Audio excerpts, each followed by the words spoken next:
সাম্প্রদায়িক কাজে লাগায়, কখনো তাদের ভোট ব্যাংক হিসেবে, কখনো তাদের ক্ষমতায় যাওয়ার সিঁড়ি হিসেবে।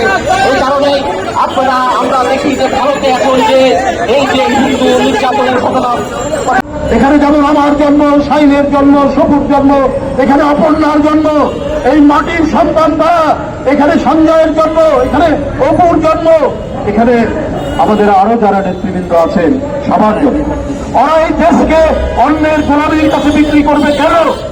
এখানে যদি সিরাজউদ্দৌলা আর মোহনলাল একসাথে লড়াই করতে পারে দেশের মুক্তির জন্য, দেশ রক্ষার জন্য, ঠিক একইভাবে আমরা হিন্দু মুসলমান আমরা লড়াই করব, দিল্লির দাসত্বকে খান খান করব। আপনাদের সবাইকে ধন্যবাদ। আজকে তারা এখন যে মিছিল